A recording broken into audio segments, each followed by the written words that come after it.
Hello, YouTube. I'm Vince White. I'm an employment attorney, and we're not really answering a question today, but we are reading something that a YouTube user, Tagazoot Moon, YouTube user, I hope I'm saying it correctly, Tagazoot Moon, Tagazoot, I apologize. I hope I'm getting it right, posted that I think, because she or he shared this, I think it's really important to kind of highlight it because this person put themselves out there and publicly shared what they're going through. I think it's kind of a really important cautionary tale in a good way. Like, I think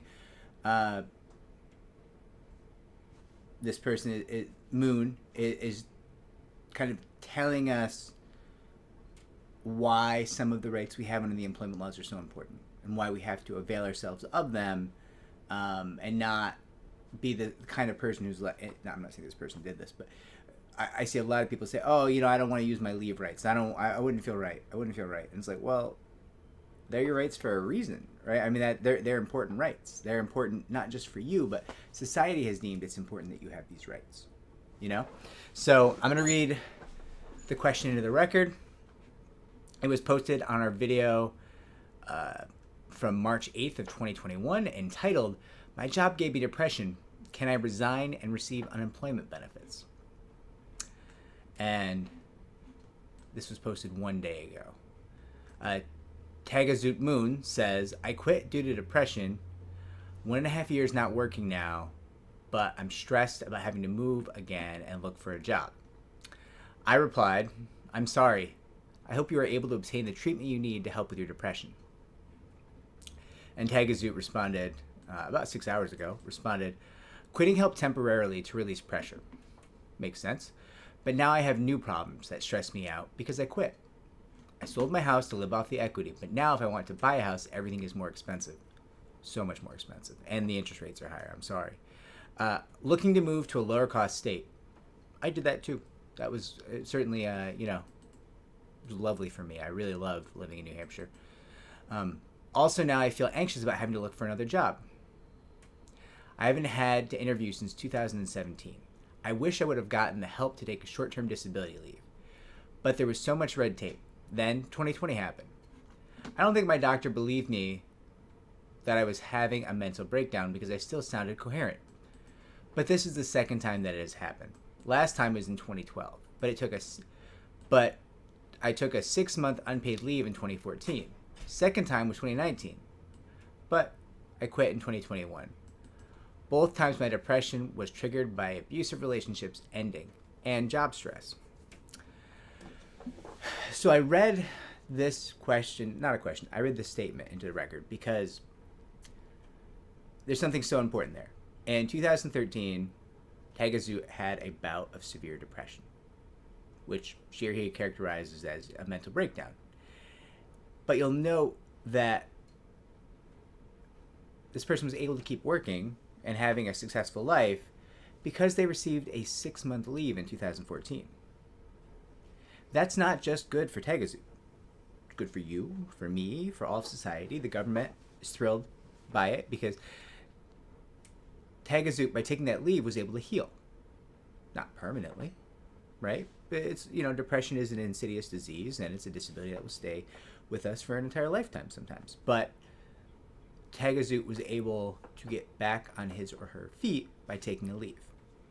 Now, that leave was a little bit more than would have been guaranteed by the federal laws, the Family Medical Leave Act. But it's possible that the 4 months provided by the Family Medical Leave Act would have been enough. Or here we have an employer who, either because of local law or because of just being intelligent or caring being, said, yeah, 6 months leave, we can do it. It was unpaid leave. So, listen, that's hard. Who can afford a 6-month unpaid leave? Clearly, Tagazoot could. But, that employer was able to do it, and Tagazoot was able to do it, and it let Tagazoot heal.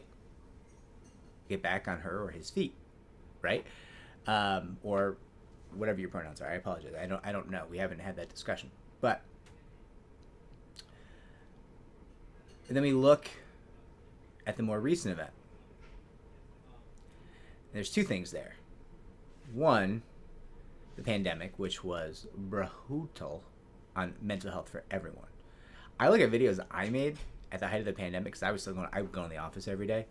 Um, I was doing a lot of disability accommodation work. So the mayor's office issued me a letter saying I was essential personnel because there were a lot of people who were frontline workers who couldn't be exposed to COVID and they needed disability accommodation work done and stuff like that.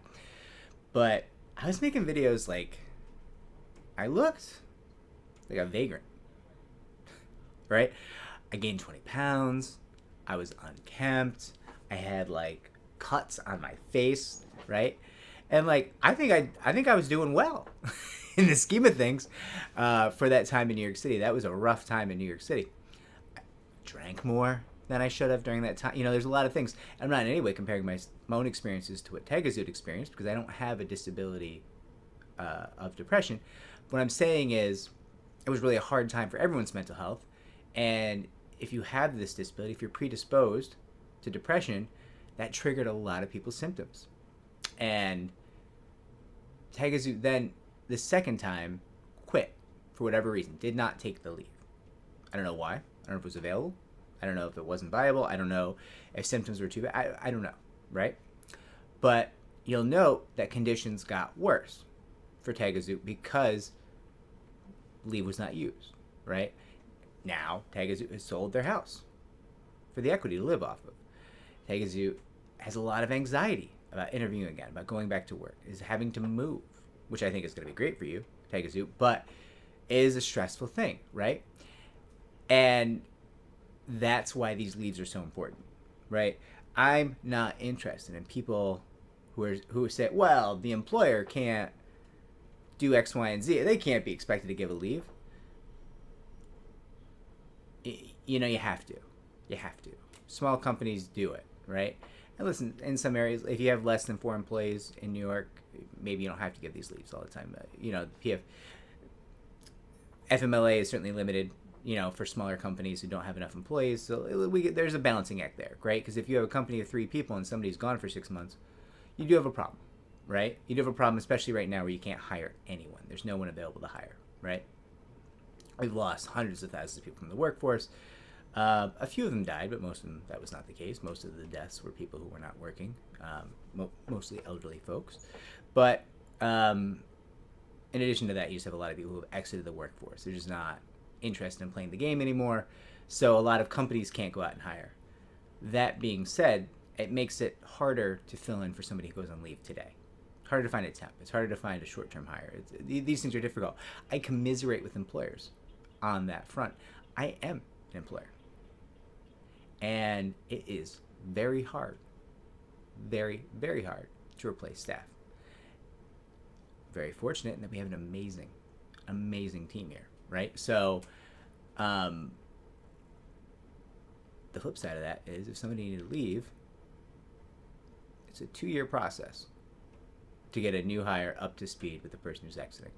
Just is. It is. And listen, if it's an attorney and they come in, they can be the best attorney. All the best cases, all the best settlements, right? All the best bedside manner. Aggressive with opposing counsel, charming and supportive with their clients. They can get everything right.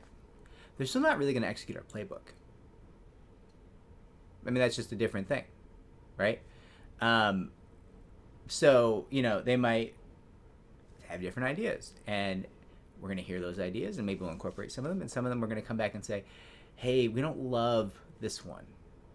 This is not how we do things here. We understand why you did it at your old firm. It's not how we do it here, right? So there's this lag, this training period. And that, you know, is why you want to give these leaves. Because if you can hire a temp and then get your highly trained worker back when they have healed up, that's better. It's better for the employer, right? I'm just saying, I think Tagazoot really underscores something important here. 2014, took a leave, back on his or her feet. Back to the job. Back to success. Owned a house. Doing great, right? Then, you've got another abusive relationship. You've got a lot of work stress. You got a pandemic going on. And in And in 2020, 2021, no leave was used. No time to heal. Just quit. It's too much. Quit. Look where we are now. The outcome is better with accommodations. The outcome is better with leave. I understand this is one case. I understand that. I understand this is anecdotal. But I feel strongly, based on my experience in this field, based on running hundreds of cases per year through this firm, that accommodations and leave lead to better outcomes across the board. Not always. Listen, there's definitely people who go out and leave and just never come back and they're never heard from again. That happens. Of course it happens. But in the aggregate, accommodations and leave are better for human beings. They're better for the individual. They're better for the employer. They're better for the employee. They're better for society. It's that simple. So, Tagazoot, Moon, thank you for sharing that. I hope you don't mind that I highlighted this in a video. And I'm excited for you to move to a lower cost state. I hope you pick a good one. And I'm excited for you to get your new job. And I hope that you're feeling a little bit better soon. Take care.